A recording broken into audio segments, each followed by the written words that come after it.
Megève pour prendre un peu d'altitude, mais finalement, l'altitude, c'est ici qu'elle est.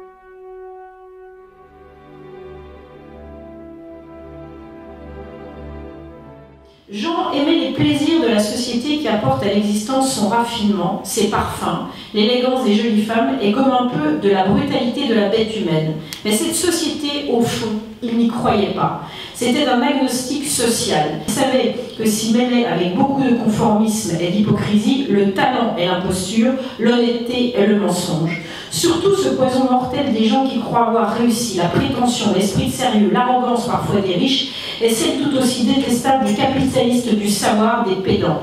L'origine de son humour malicieux provenait du décalage vertigineux entre la position prestigieuse qu'il occupait et le peu de cas qu'il en faisait. Sa vraie vie était ailleurs, non pas sur les plateaux de télévision, ni dans ses polémiques politiques, ni dans ses superbes conférences qui enchantaient aussi bien les vieux généraux à l'oreille fatiguée que les jeunes filles en fleurs et les jeunes gens chez lesquels il allumait la griserie de vivre et d'aimer. Oui, ailleurs, dans la littérature. La littérature était son pays, elle était sa religion, elle était sa passion.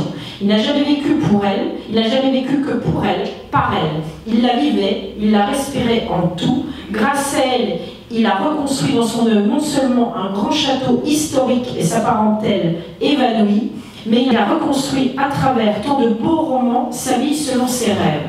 Pour lui, vivre, c'était participer par la magie des mots à ce grand chant du monde, célébré par les écrivains et les poètes, le soleil, la mer Méditerranée, les bains de mer, le ski, l'amour, n'étaient pour lui que les compagnons de route avec lesquels il voyageait vers cet autre monde qui l'arrachait à la médiocrité et à l'ennui du monde réel.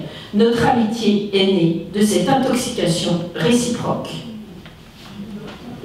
Vous voulez continuer? Oui. Je suis meilleur à l'écrit qu'à l'oral. Je suis meilleur à l'écrit, vous auriez dû simplement lire des textes. Mais c'est vrai que Jean d'Ormesson, avec cette qualité exceptionnelle, parce qu'il y a beaucoup de gens intelligents, il y a beaucoup de gens qui ont du talent, plus qu'on ne le croit. Il y a beaucoup de gens qui sont très cultivés, mais il n'y avait qu'un Jean d'Ormesson. Parce que, justement, il avait cette politesse de ne jamais se prendre au sérieux. Et je ne veux pas dire qu'à l'Académie, il y avait beaucoup de gens qui se prenaient au sérieux, non, certainement pas.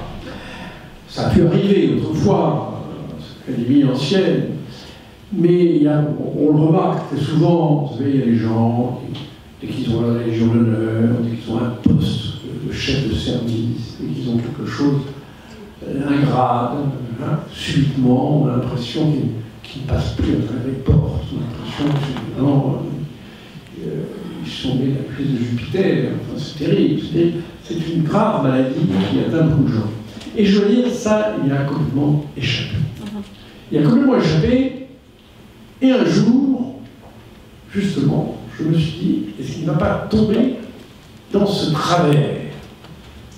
Parce que, voilà l'histoire qu'il racontait, il est un jour, je me promenais dans la rue, et je vois une dame qui, à 50 mètres, me fait un grand sourire, et tout de suite, je mets ma main dans la poche pour saisir un stylo, parce que c'est en général, on voulait absolument avoir des autographes de lui, et la dame se rapproche, avec son sourire s'épanouit, et dit « Ah, monsieur, vous savez comme je vous admire, vous êtes l'homme le plus extraordinaire que j'ai rencontré, vous êtes vraiment un homme exceptionnel.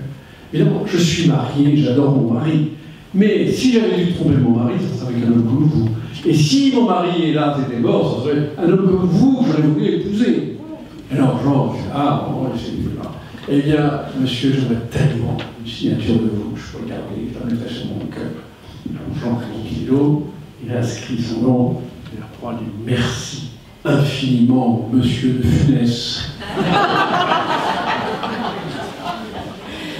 tous les cas, ça corrobore cette légende, ou en tous les cas, ça corrobore le fait que vous me disiez que vous n'avez jamais autant ri avec lui, notamment à l'occasion de bains de mer en Corse, au risque de vous noyer dans la tenue d'Adam, d'ailleurs, hein, puisque c'était la liberté du corps et de l'esprit à la grecque, c'est-à-dire la qualité de la conversation avec la qualité du lieu, des mets et des convives.